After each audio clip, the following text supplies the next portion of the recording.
Hi guys, and welcome to another video. So today I have a guest with me. He runs the Instagram account. So, would you like to introduce yourself? Hi guys, I'm Josh. I'm helping James in this one. Yeah, he likes trains. That's one thing to know about him. Yep. The topic of this video is I wanted to firstly have a look at the box office 2017 so far. So to see how things are going, what I think's deserving, what isn't. And then I'm going to have a look through all the releases up to the end of 2018 to see, opinions, is it deserved, what we think of it, any promotional footage we've seen. So, let's start by having a look at the box office list. So, at the top with over 1.2 billion is Beauty and the Beast. Now, I haven't seen Beauty and the Beast, but Josh has. Yeah, it was an awesome film. Really, really good. He kept the storyline, and I was fully engrossed the whole thing. The songs are really good in it. I came out, I was like, wow, that was a really good film. Yeah, I've heard some really great things about it, but I haven't seen it. I will get around to it at some point. I don't think I've watched any of the live-action Disney reboots yet, so it's something on my list. I'll tell you what, though, I do believe Beauty and the Beast is now out on DVD. In the UK, at least. I'll check that out. On to number 2 is The Fate of the Furious, a film that I have seen. I think the Fast and the Furious franchise gets a lot of stick because people don't understand what they are. They aren't your next Oscar-type films. They are that you go into them for some dumb fun, but they've really been getting some overseas buzz. They get a lot of their box office, over $1 billion of their box office, from the worldwide gross. As a film, I think things like Fast 5 and Fast 6 are probably better, and this film slightly struggled from Paul Walker not being in there after his tragic car crash death, but I still think this is a good entry and a franchise I have some fun with. You didn't see? Oh, no, I haven't. I'm not really, I am. Next, Guardians of the Galaxy Volume 2, which is the first film of our list not to quite cross the $1 billion mark, but it has made more than the 2014 original. I made a review of this, so you know my thoughts on that. I think comedy-wise, it's done things that were better than the original, and the original was something that I felt was a great comedic introduction. There's a lot of tonal issues with Guardians 2, which I find very jarring. And also, the action sometimes can get very weak. Wonder Woman, I haven't seen because I'm sexist. No, you're not. I haven't seen it either, don't worry. Pirates of the Caribbean comes in at number 5 again because it's the second biggest movie market of the world after the USA, and it's done extremely well there. I've seen the other films in the Pirates of the Caribbean franchise, and I'm not a fan of it, so I didn't check that one out. Despicable Me 3. I have seen Despicable Me 3.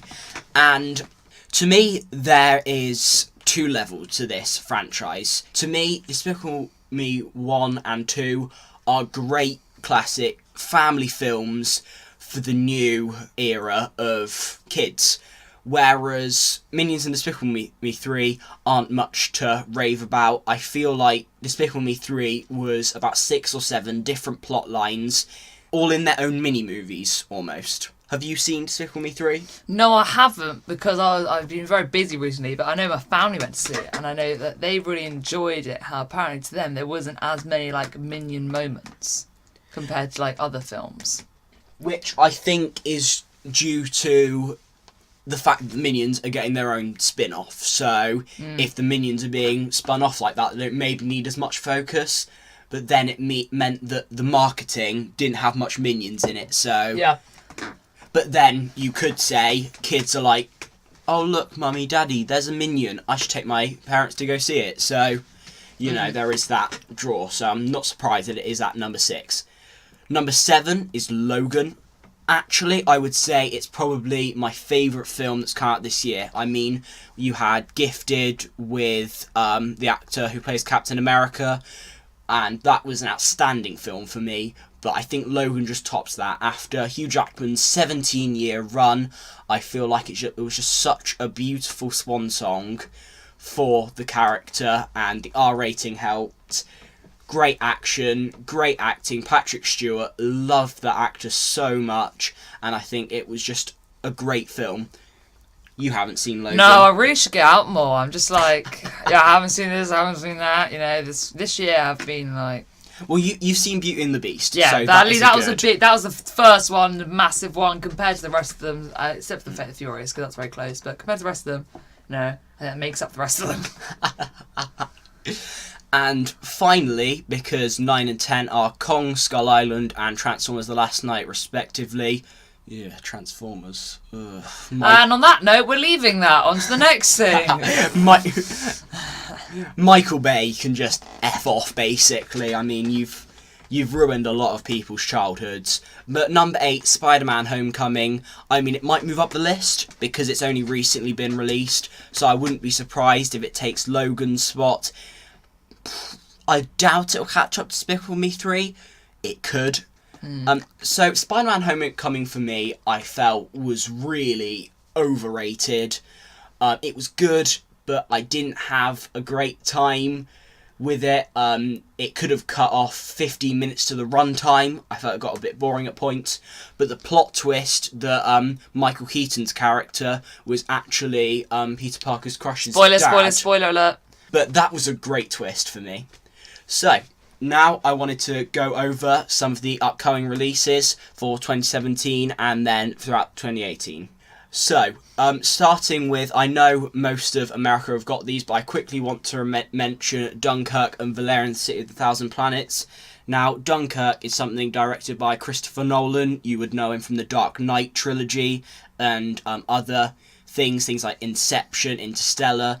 And I haven't seen it, but I really want to. It's great from him, and it did about 50 million its opening weekend, so not one of his best, but okay.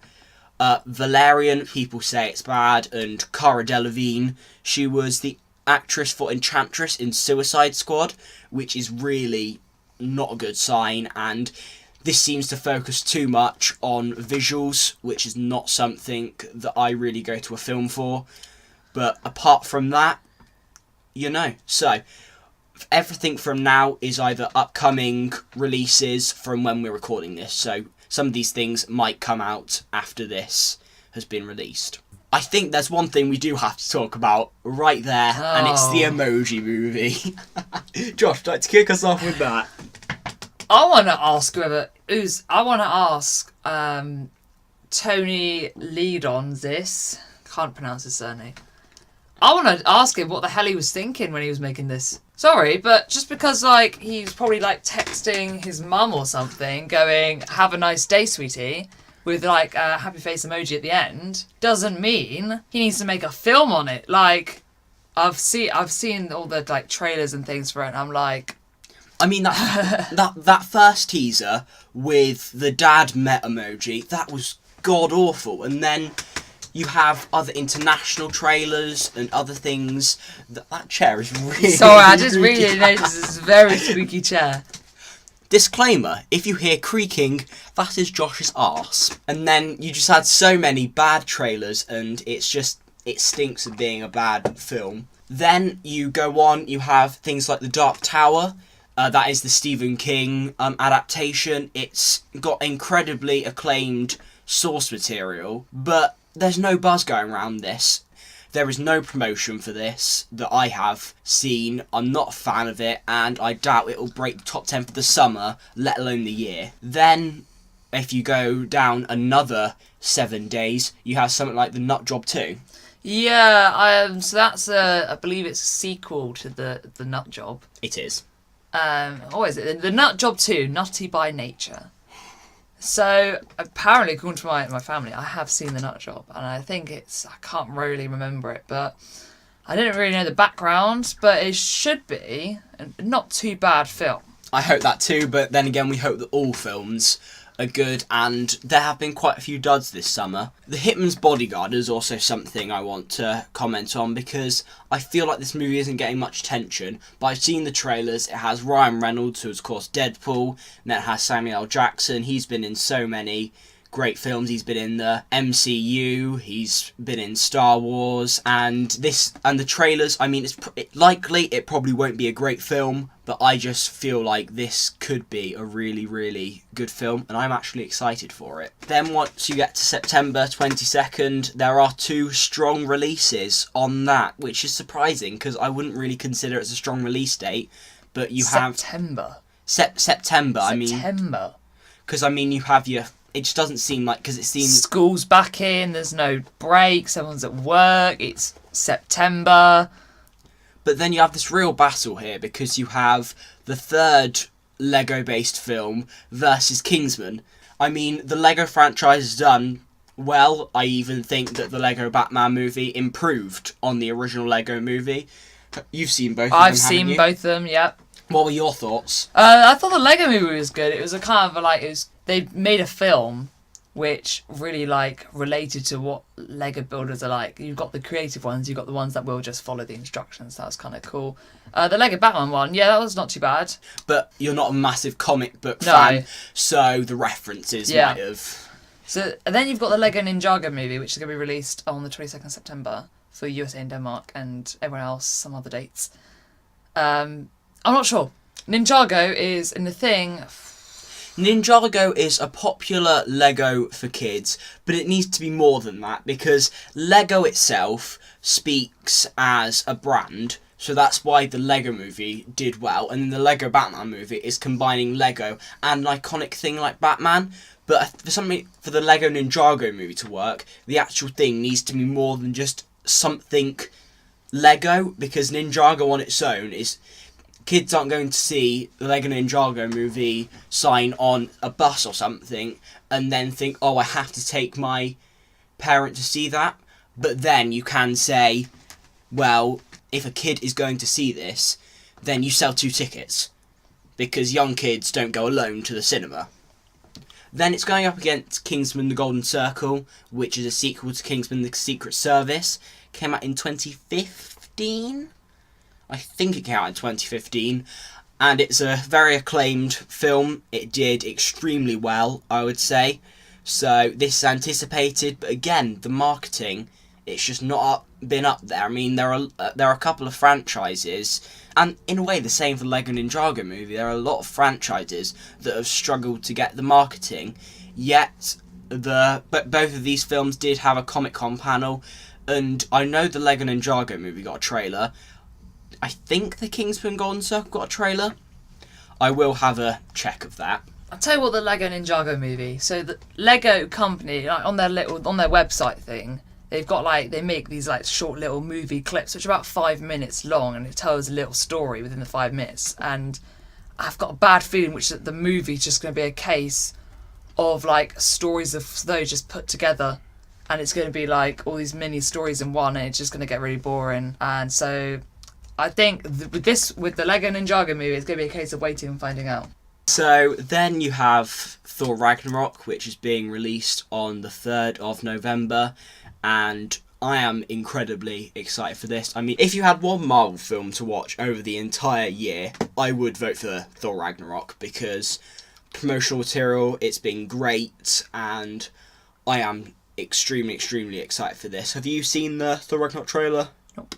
After we have finished recording this video, I'm showing him the Thor Ragnarok trailer, just saying. Don't worry, viewers, I will get him up to speed. And then Murder on the Orient Express, which I think is a very interesting film, because it stars a lot of interesting names, because just here you see Judi Dench, Johnny Depp, Josh Gad. You're a massive fan. Yeah, no, I like him. He's good. Yeah, he's good. He was in Your Beauty and the Beast. Yeah, no, he's brilliant. Yeah. Daisy. Daisy Ridley. Yeah, that's what you Rey say. in Star Wars. Yeah. So you have a lot of big names here. That's a lot of big names in that one. And then Kenneth Branagh, the guy who's directing it, he also directed films like Thor. He is also going to be starring in the film, which is interesting. That will be interesting. But it's not something that I would say is anything... I don't think that's a good idea, really. I think it would be interesting. I think I'm going to go see that one, actually. It'd be interesting to see.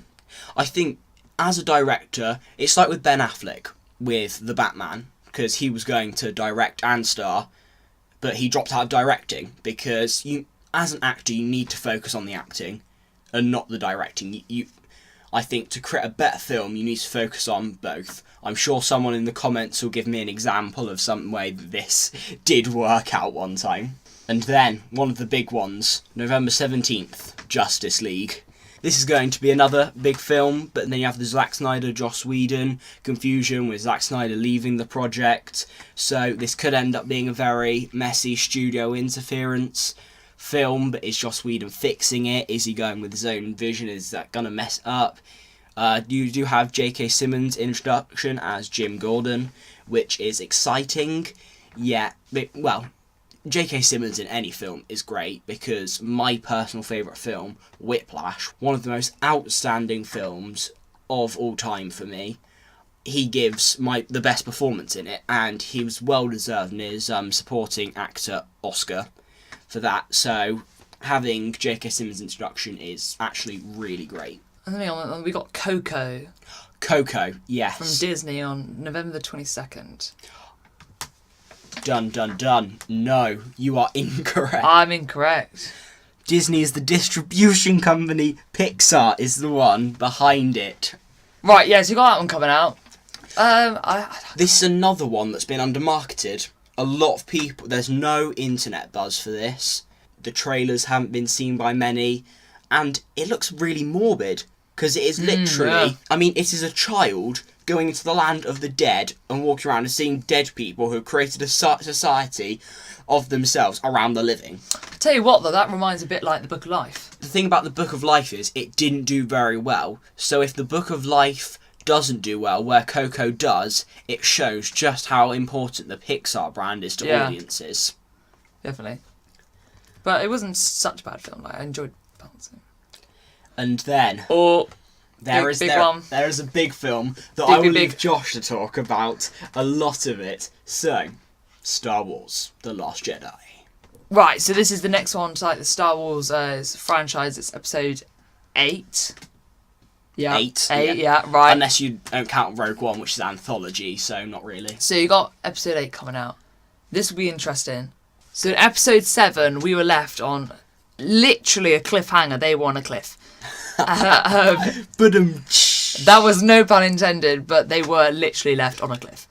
And we were left wondering what's going to happen next. Many people have looked at the trailers and tried to put things together, but at the moment we're not really given much information. Well, you've only got the teaser you got in about April, and then there was a behind-the-scenes footage reel at Comic-Con, which has been I've seen that one. Online released. It didn't show much. There was that wolf creature shown, and there's a couple of new locations, but I mean, for me, I see the Star Wars franchise as good films rather than my religion. Or I think this franchise is overhyped, and I'm not sure in the way this is going to go. But I tell you what, I did get some newer information from Star Wars: The Last Jedi, which I got more information from. Is Lego have announced what sets they're releasing for Star Wars: The Last Jedi. Have they? Oh, okay.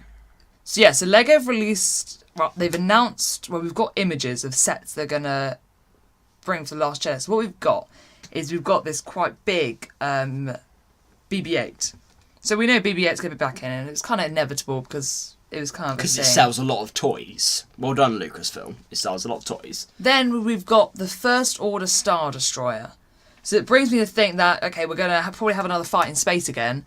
And they're going to... Well, we saw that in the initial teaser. There is another space fight. So from where, fight. you get people, all in space. So that'll be interesting. And it looks different to what the Empire's one looks like. So it'd kind of interesting. But I'm only going on what the Lego sets look like at the moment. For me, space fights are better than lightsaber fights. For me, space fights is what makes Star Wars Star Wars. I mean...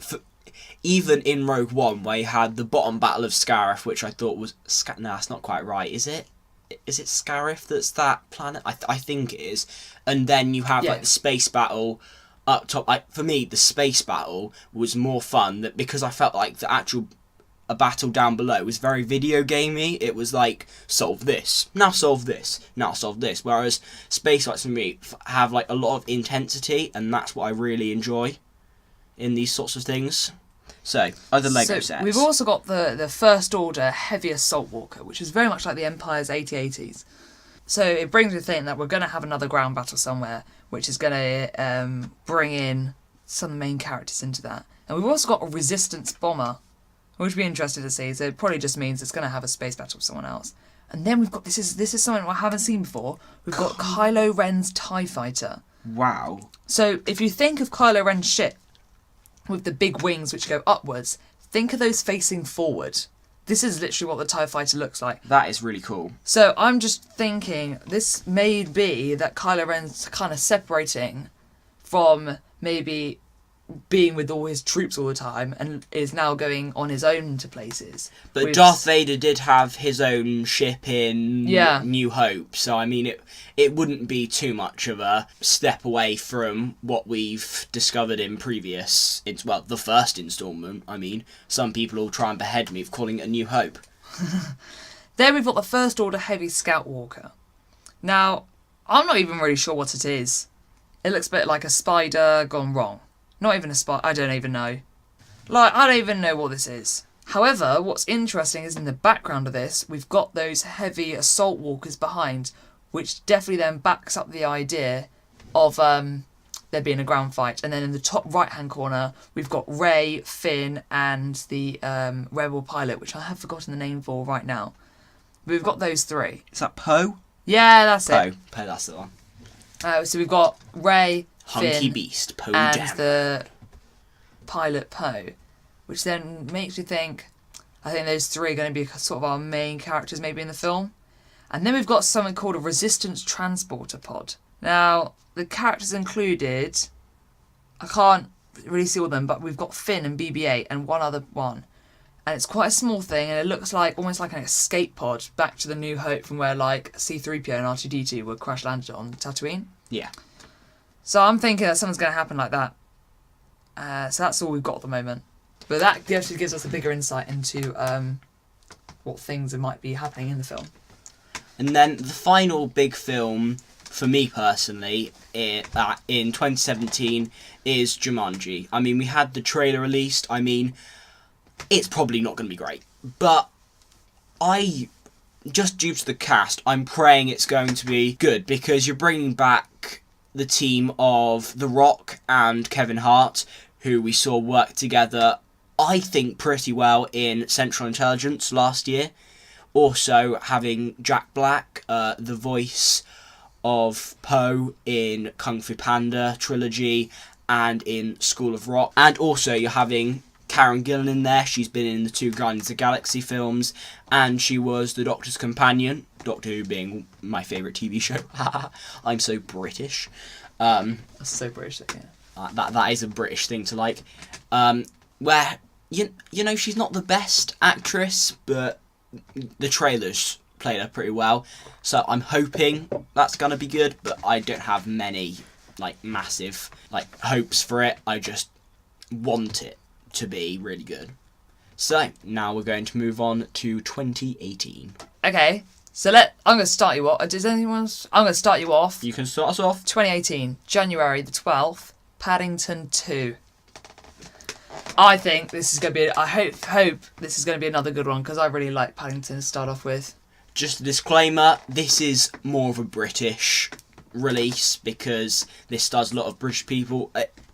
American people might see it. I doubt it'll be cinemas, but you might get it at some point.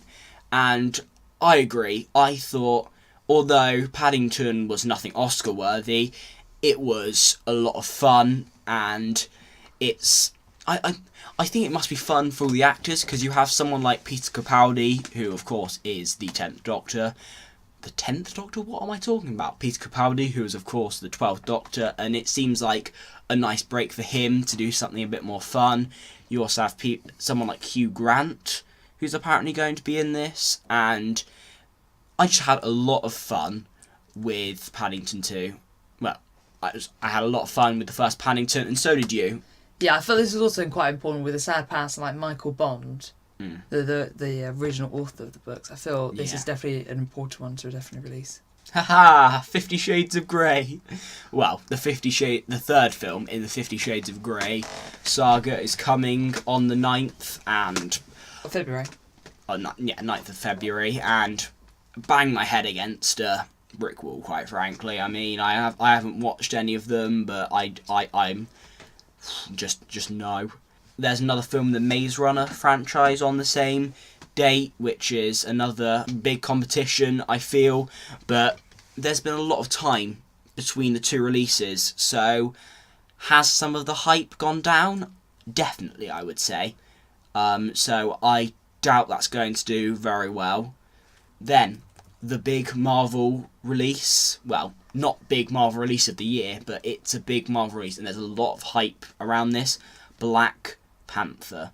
Now, again, have you seen the teaser? I doubt you have. No, I haven't, but there's one I want to talk about in a bit. We're going to get there. Black Panther, we had that teaser recently. I think everyone else enjoyed it a little bit more than me, but it was really... Well, the one thing that does worry me is that you have that main scene with Martin Freeman and Andy Serkis. Andy Serkis, by the way, incredible actor. He does so much good work with motion capture and live action. I really, really think he is a credit to the industry. And then after that, you had the voiceover from the actor that played the dad of T'Challa, Chadwick Boseman, and he died in Civil War. So how is that possible? Well, I mean, not how is it possible, but this does this mean it's ghost form, or is this just a voiceover work from him? Is this just in his head? I'm not a massive fan of bringing back characters from the dead. I don't think he'll come back live, but I feel like this is something like his essence getting to Black Panther, and it just seems extremely weird. I'm not a fan of that sort of thing. Yeah, right.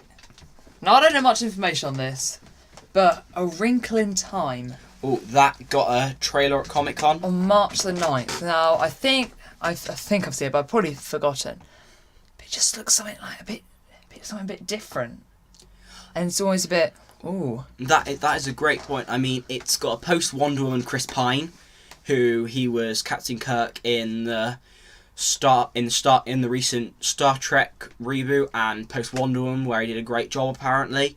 So that's good. The trailer looked interesting. It didn't blow me away, but I agree with you. It's something different, and a lot of the times you're feeling especially things like superhero genre, there's so much fatigue. And I mean, if you look at the box office numbers, things like Spider-Man and the Spider-Man films over time, they're less and less every time. I mean, that might change with Homecoming, but that's still a fact.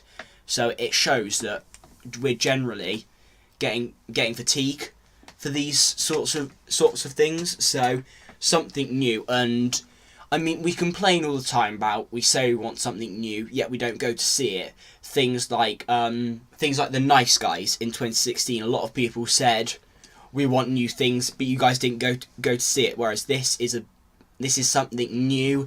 It's original, yet it's a blockbuster. So hopefully this will get the support it needs for new original things.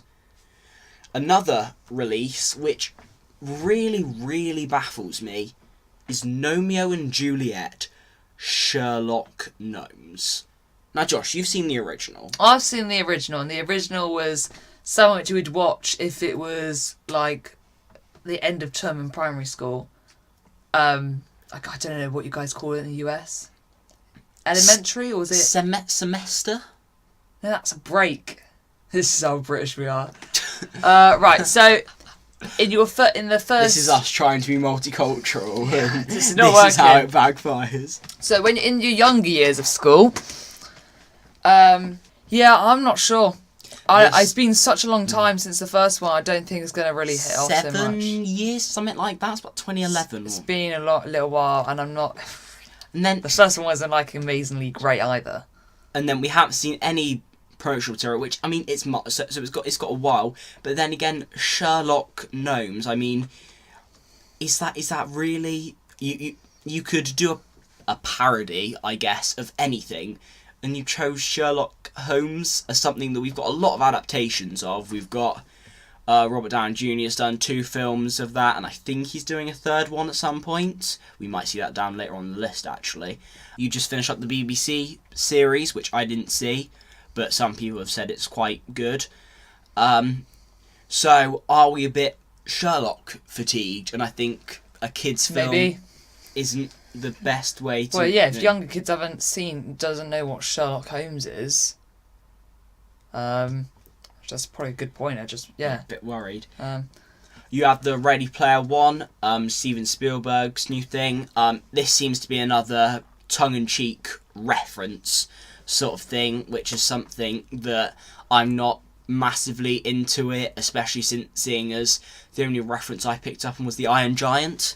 I spotted the Iron Giant in the trailer, but I'm not looking forward to it really. But it's Steven Spielberg, so you never know. Now, want to get to around April, May.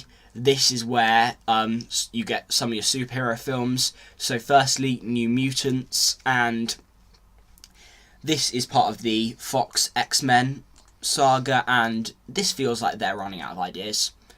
Honestly, this is just another team. Maisie Williams from Game of Thrones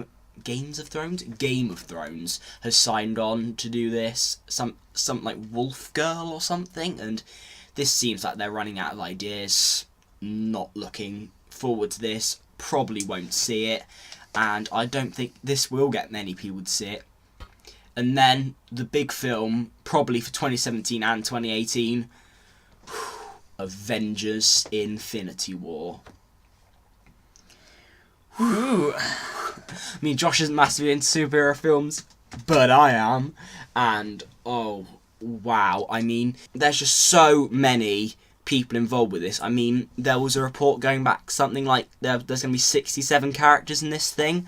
But, I mean, you have Anthony and Joe Russo, who have done some incredible jobs with the sort of things they've done with but the two Captain America films, and I'm just really excited. I hope this is good. I pray this is good. The one thing is, though, it does loosen the stakes for Thor Ragnarok a bit, because Hemsworth's going to get out of there fine and Ruff is going to get out of fine. I mean, they're going to get out of there fine, but it loosens the stakes a bit. I mean, with something like... I mean, if Guardians of the Galaxy Volume 2 was a bit later, you'd know who was going to make it out of that. So, and it would be obvious to deduce that Yondu might not make it. Love Yondu. Love Michael Rooker. So then we've got the Han Solo film. Han Solo movie.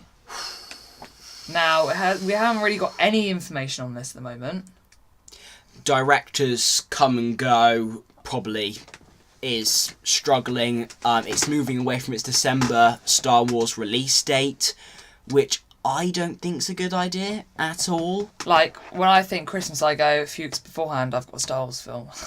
And then you've also, I mean, this won't really happen, but you might end up getting a little bit of Star Wars fatigue, because these films coming out every year, and you used to have 3 years in between releases, both for prequels and originals. So I'm not really massively looking forward to this. And then, a couple of weeks later though, Deadpool 2. Oh my god. Deadpool 2. The first film, such a pleasant surprise. And it was funny, action was great, Ryan Reynolds absolutely killed it. But Tim Miller left because of creative differences with Ryan Reynolds. Do I trust the new director? Not as much, but I'm hoping and praying that this will hopefully work. There are actually a few great releases in the month of June. Oh, I've just seen so much. Wow, I didn't know about that. Right, I'm talking. So we've got June 15th, we've got The Incredibles 2, which so long for like the next Incredible sequel, because ever since we had that mole pop up the ground at the end of the first Incredibles movie, we were like, okay, this leaves somewhere for a sequel, but that sequel never came. So this sequel we're seeing now, I don't think that's anything to do with how Incredibles ended. Actually, there have been... apparently, the first scene is them fighting the Underminer. Oh, okay. Well then, there we go. They are. Which is kind of interesting, because I thought they weren't, so that's cool. But we've been waiting for that one for a little while. It'd be interesting to see if it's going to keep up with how it was originally. I've been talking really fast, because I've just seen what's below. June the 22nd, Jurassic World Fallen Kingdom. Have you seen the first? I have seen every single one. Yep, so have I. Absolutely amazing. Like, I love it. Well, the Fallen Kingdom is supposed to take more of a horror approach, which I'm not sure whether it's going to work, but Chris Pratt's back, Bryce Dallas Howard's back, and Jeff Goldblum from the original 2 is there, which...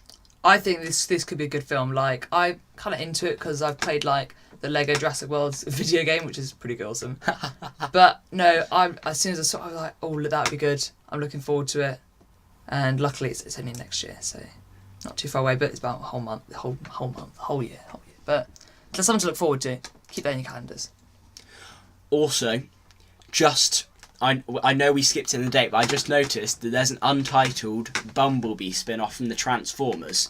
So, 2 words. Fuck off. Right, move on. Well, at least it's not directed by Michael Bay.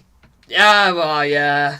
Alright, so July the 13th, we've got, in 2018, we've got Hotel Transylvania 3. This will be interesting, because we had Hotel Transylvania, which was quite good in itself. Then we had Hotel Transylvania 2, and they had a baby. And that was a bit like, oh, okay. Alright then. Hotel Transylvania 3, it'd be interesting to see where they go. I could bet money that's probably on this kid growing up. Because, that's just what happens. But it'd be interesting to see what happens with it. I mean, I haven't seen either of the 2 Hotel Transylvania films, so I'm not excited for it at all, because they don't seem like the films for me, especially because they're Sony animation, which made the Emoji Movie, guys. Haha! What a great film. Still, I didn't know what the guy was thinking when he came out with that. So, on the 6th of July, Ant-Man and the Wasp. Now, It sounds like the director's gone into his back garden, really. He knows nothing about Stuck with ideas. What should I do? He knows nothing about Marvel, does he? But this is getting the original cast back, plus Michelle Pfeiffer, who played Catwoman in Batman Returns. She's going to be Hope Pym's mother, which I don't know how that's going to work, seeing as she went subatomic in the 80s. Josh is looking at me with a weird face like, what the fuck's going on? So this is bringing back all the original cast, which is great, and I am generally quite excited for this, but I mean, what I would have said to Marvel is make Infinity War a part 1 and part 2 film and have nothing in the middle of these 2 films. Maybe have them about 8 months apart instead of a year. Have nothing in between them, and then almost at the end of Infinity War, kill everyone off and then bring them back, because then that leaves you tense, and then due to filming, Ant-Man can't have a big role in it, even if he's in there at all. I think there are pictures on set of Paul Rudd running, so that might mean he's in it, but not very much. And then there is a very interesting sequel, Mamma Mia. Here we go again. So, I think the original's fun enough. It's nothing special. Have you seen the original? No, actually, yeah, I think I have, but it's been a little while. It's not really probably the film for me, but I mean, it's got ABBA, which I am that sort of era's music fan, so I can see that being fun enough. You also have Mission Impossible 6 a week later. Which would be quite interesting. I haven't actually seen any Mission Impossibles. I've seen the first one, but that's as far as I've got. But as far as I got, it sounds bad. No, I just haven't really. But yeah, no, I watched the first one. It's actually quite good. Something like. Oh, I watched one recently. Actually, one of the recent ones. This also has Henry Cavill involved, which is quite cool, I would say. Then there's another Sherlock Holmes. Oh my god, man! God's sake! I'm not even watching them now. I'm getting bored of going through all these. There's also an untitled Disney live-action film that needs to get a title now. Otherwise, how is anyone going to get excited for it? And then there's nothing through September and the second half of August of interest. So someone could put a film in there and then create some interest. Someone needs to put a film in there. Now, Venom. This I'm because this is Sony creating their own Spider universe, but not involving Tom Holland. And I don't know why they can't just have Venom be part of the Spider-Man MCU, rather than having to create their own universe without Spider-Man. It's a Spider-Verse without Spider-Man. And then Tom Hardy is Venom. He's already been Bane. I think he's a great Bane. You don't need to give him another superhero role. So, overall, don't think it's good casting, and don't think it's a good idea. Now, X-Men Dark Phoenix is the third Fox Marvel film. I would have probably said is put these. I probably put one of them at the start of 2019 instead, because as Fox Marvel isn't as loved as Marvel, there's going to be a lot of fatigue, and people, because this has James McAvoy, Michael Fassbender, and Jennifer Lawrence all coming back, plus Sophie Turner playing Phoenix, because that's what it's about. That's probably going to be what I'm seeing. So it's probably going to take a lot of viewers from New Mutants, because people aren't going to want to continue to see lots of these films. If they put Dark Phoenix before they did New Mutants, then New Mutants wouldn't be worth it. So they've done that right, at least. But I mean, maybe I'd have suggested start of 2019, get a little bit of gap between them. You also have a new How the Grinch Stole Christmas. That's what I've just saw. So what have we got? We've got The Nutcracker and the Four Realms and How the Grinch Stole Christmas. So these are both Christmas films coming out in November time. Early November as well. Really early November. So I'm thinking, okay, these are quite early for Christmas. But now I'm thinking, I didn't see anything for Christmas this year. And there wasn't much stuff for Christmas last year. So I'm thinking, why are we holding it off for so long?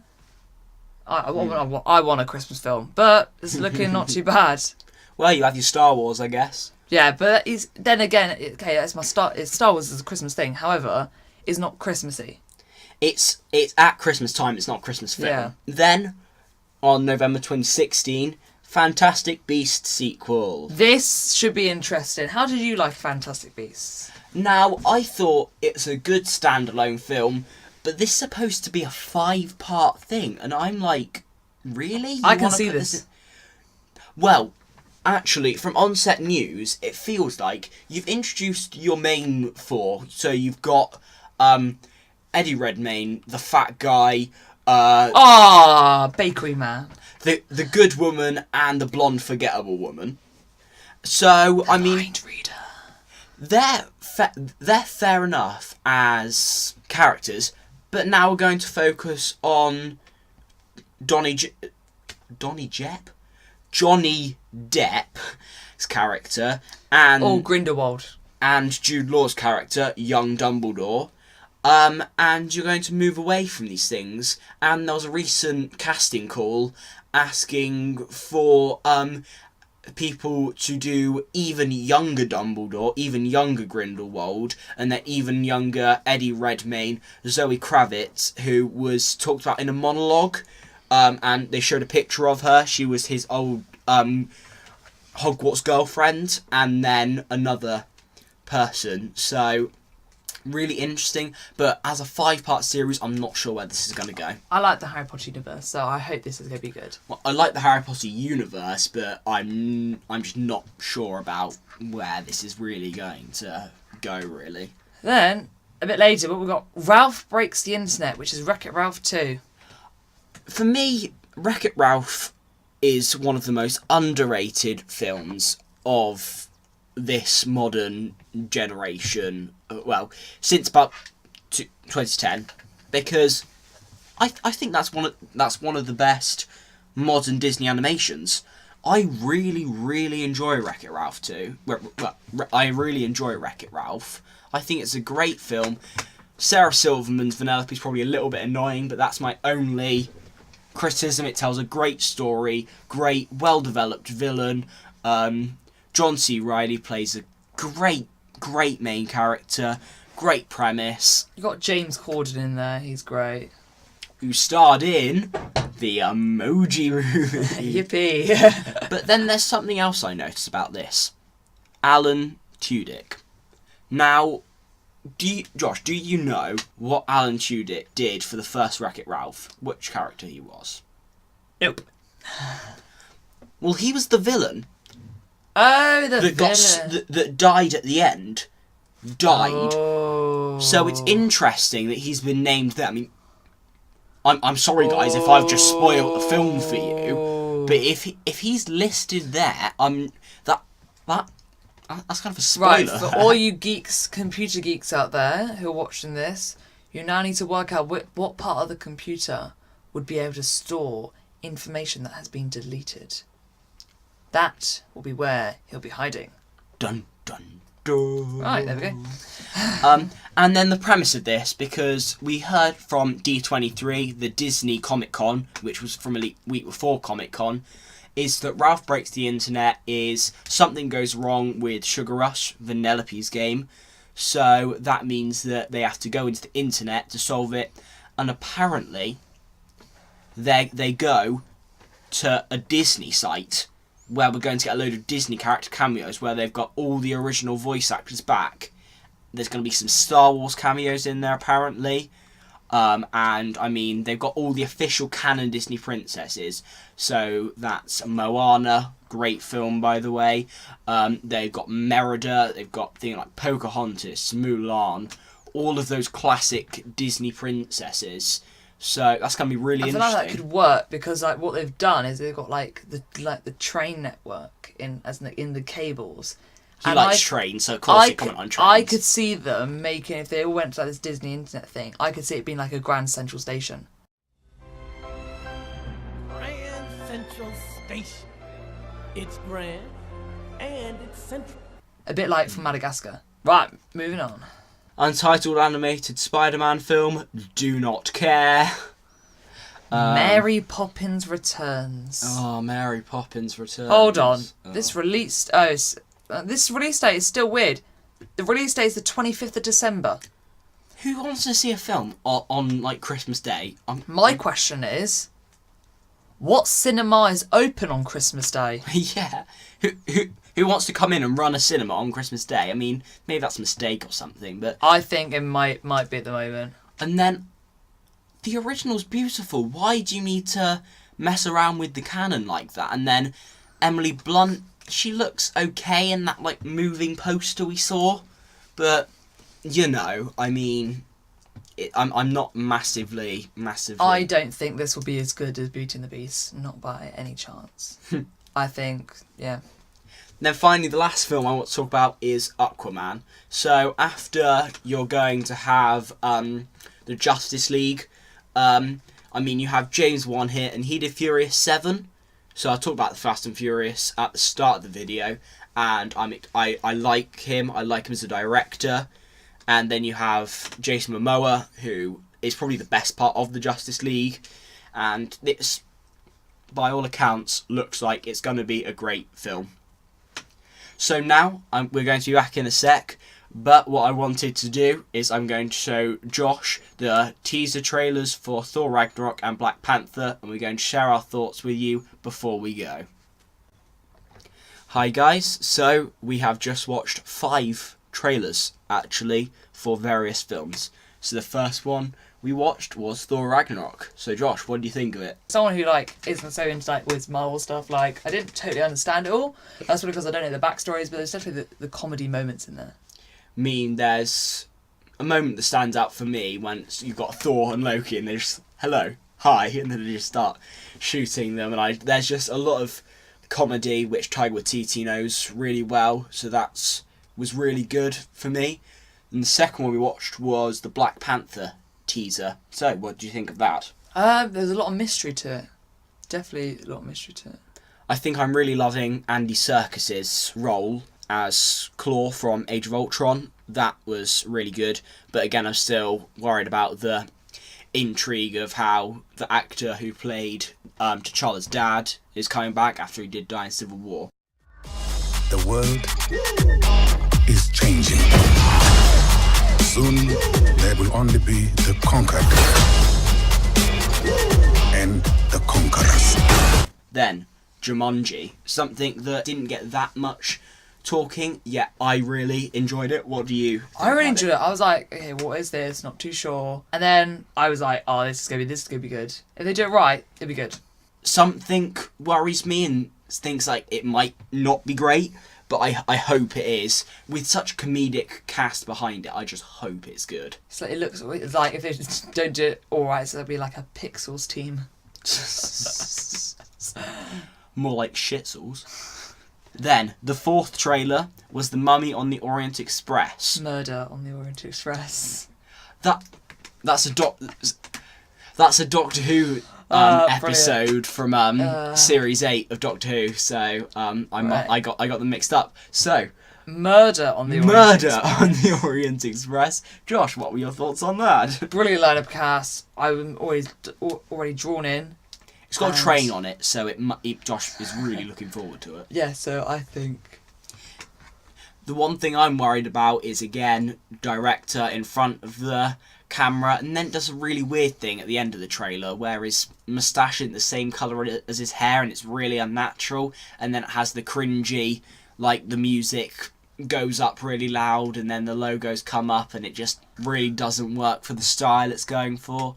Then the final trailer we watched was this year's new Pixar release, Coco. So, what did you think of that? It's a strange one, but I enjoyed it.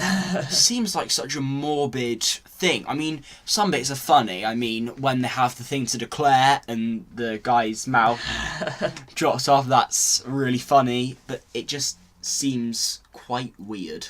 So, that is our thoughts on the films from the end of 2017 and 2018. Thank you, Josh, for appearing in this episode. Thank you. I'll try and get him back on again sometime. Please like and subscribe. Follow on Instagram. Like on Facebook. And we'll see you in another video. Bye-bye.